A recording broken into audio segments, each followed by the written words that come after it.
Selamat pagi kawan-kawan semuanya, salam sejahtera buat kita semua.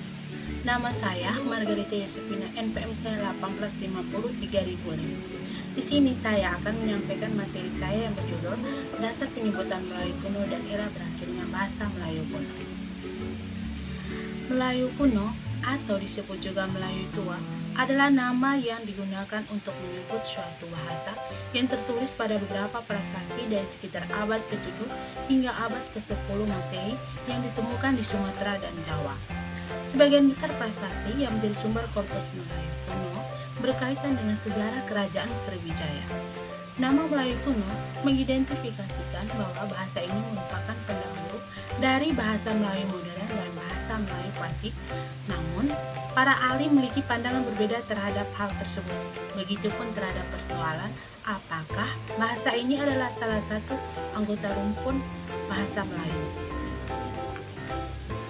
Di sini saya akan menjelaskan yang termasuk dari bahasa Melayu ada 3. Yang pertama Melayu kuno, yang kedua Melayu modern, dengan 3 Melayu klasik. 1. Melayu kuno ditemukan dalam prasasti. Sumbernya memakai banyak kosakata bahasa Sanskerta, ditulis menggunakan aksara Pallawa yang merupakan aksara Brahmi, sehingga terdapat beberapa penyelesaian ditemukan untuk mengakomodasikan fonologi Melayu kuno yang berbeda dengan Sanskerta. Yang kedua, bahasa Melayu klasik adalah bentuk bahasa Melayu yang dipakai oleh Kesultanan Mataram abad ke-14, Kesultanan Aceh dan sejumlah entitas politik lain di sekitarnya hingga abad ke-18.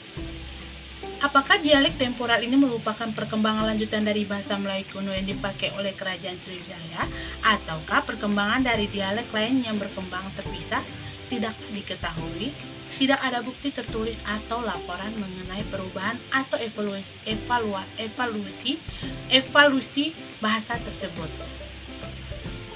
3. Bahasa Melayu klasik ditandai dengan masuknya berbagai kosakata pinjaman dari bahasa Arab, bahasa Parsi, dan bahasa Portugis.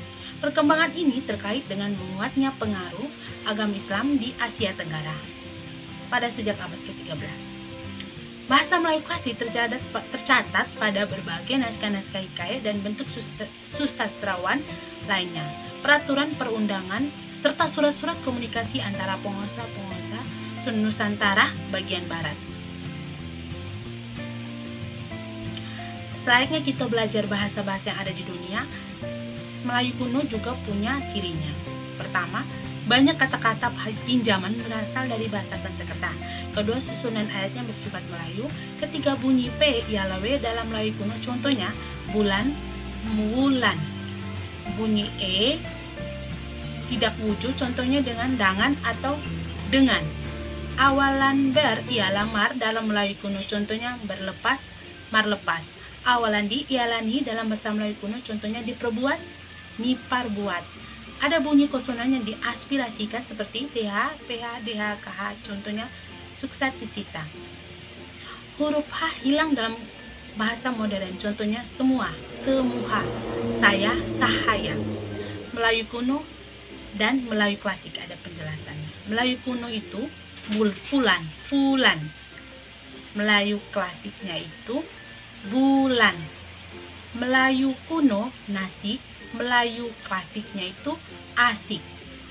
Melayu kunonya mengalap, bahasa Melayu klasiknya adalah mengambil. Melayu kunonya mamafah, bahasa Melayu klasiknya adalah membawa. 3. Bahasa Melayu modern adalah, yang ketiga adalah bahasa Melayu modern. Itu adalah bahasa yang berawal pada abad ke-19. Hasil karangan Musi Abdullah yang dianggap sebagai permulaan zaman bahasa Melayu modern. Contoh kaitan bahasa Melayu kuno dan bahasa Melayu modern contohnya seperti seribu, Melayu modernnya seribu. Melayu kunonya fanakna, Melayu modernnya banyaknya. Melayu kunonya kok, Melayu modernnya ke. Berakhirnya Melayu kuno itu abad ke-10 dan dasar penyebutan berakhir itu karena bahasa itu pendahulunya dari bahasa modern dan klasik. Di sini saya juga menjelaskan tentang peranan dua suku bahasa dari abad ke-19 dalam kaitannya dengan pembinaan dan pengembangan bahasa Indonesia.